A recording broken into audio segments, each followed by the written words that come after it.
Russian President Vladimir Putin, in his first public remarks on Ukraine's willingness to negotiate a ceasefire, expressing gratitude to world leaders, including US President Donald Trump and our Prime Minister Narendra Modi, as well as Brazilian President Luiz Inácio Lula da Silva.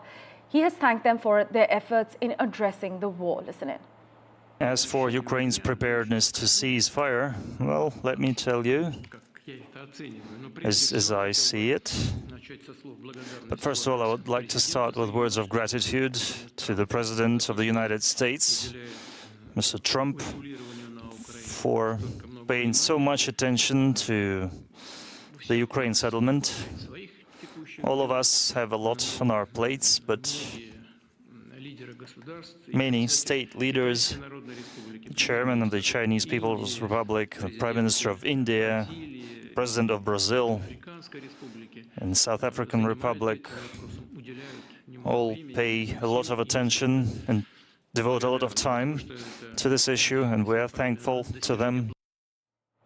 Well, some continue to argue that accepting the idea of a ceasefire is not accepting a ceasefire, and as predicted, Russia is delaying the entire process. But for further clarity, we have with us senior journalist Spencer Critchley. As always, Spencer, thanks so much for making time for us. Some analysts have called Putin's demands maximalist. Would you argue that they signal that Moscow could be slow-walking negotiations, biding for time as its troops make battlefield progress?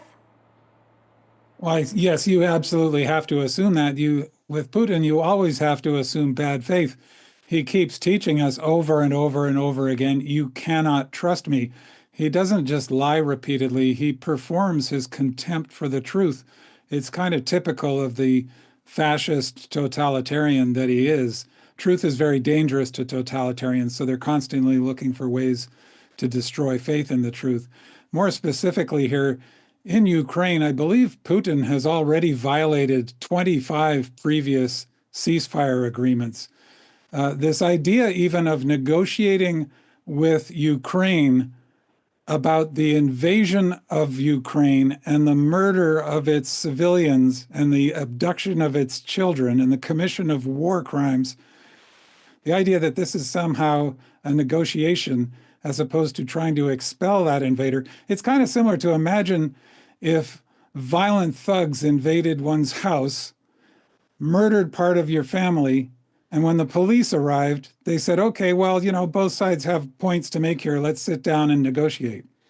Absolutely. In fact, that is an argument many are asserting. So by avoiding an outright rejection of Trump's ceasefire proposal, would you say Putin appears to be balancing between not actually openly rebuffing Trump's push for peace while also imposing his own stringent demands? Again, you know, I guess if I were going to give Putin any credit at all, it would be that I think he is way better at this than Donald Trump is. And I say that with the greatest regret as an American. So I don't imagine for a second that he thinks he's conceding anything to Trump. I think he thinks that he's controlling this negotiation.